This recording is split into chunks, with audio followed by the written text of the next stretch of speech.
नमस्कार। प्रभाव साक्षी news network और आप सभी का स्वागत है।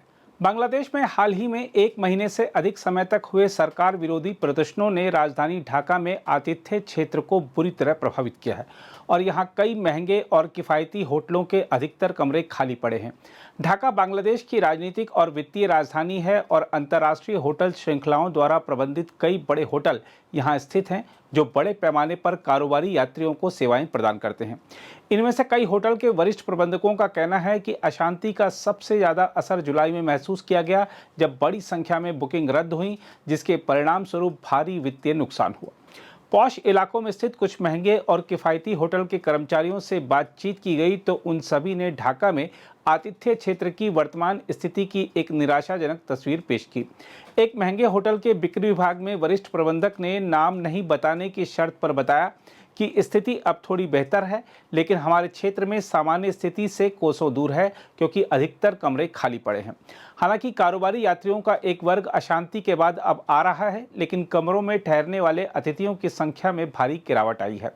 उन्होंने कहा, हमारे पास विभिन्न श्रेणियों में 150 कमरे हैं, अभी करीब 35 कमरे ही भरे हुए हैं। यह संख्या धीरे धीरे बढ़ रही है।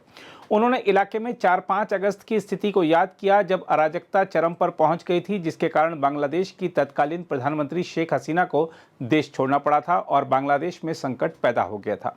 हम आपको बता दें कि हालात बिगड़ने पर होटल प्रशासन को अपनी महिला कर्मचारियों को 4-5 अगस्त को घर पर ही रहने को कहना पड़ा था, जबकि पुरुष कर्मचारियों के ठहरने की व्यवस्था होटल परिसर में ही की गई थी।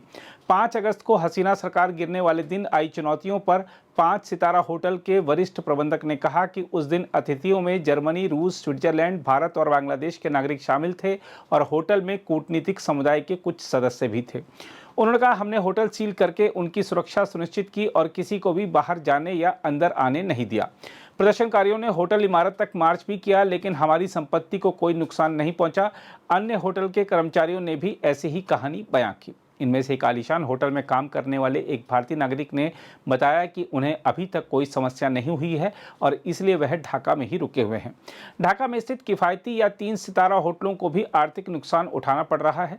गुलशन इलाके में करीब 25 साल पुराने होटल लेक कैसल में 19 अगस्त तक महज 6 कमरे बुक हुए। होटल के एक वरिष्ठ प्रबंधक ने बताया, हमारे पास स्वीट समेत 71 कमरे हैं, लेकिन अतिथि नहीं आ रहे हैं। उन्होंने कहा, हम उम्मीद करते हैं कि हालात में सुधार आएगा, इससे हमारे कामकाज पर असर पड़ा है। हम आपको बता दें कि आतिथ्य बांग्लादेश की अर्थव्यवस्था का एक प्रमुख घटक है और इसका मुख्य केंद्र होने के नाते ढाका वर्तमान स्थिति का प्रभाव झेल रहा है। अगर आप भी लेना चाहते हैं देश दुनिया की तमाम जानकारी, तो आज ही सब्सक्राइब करें हमारे चैनल को। साथ ही नीचे दिए बेल आइकन को जरूर दबाएं ताकि हर अपडेट आप तक पहुंच सके।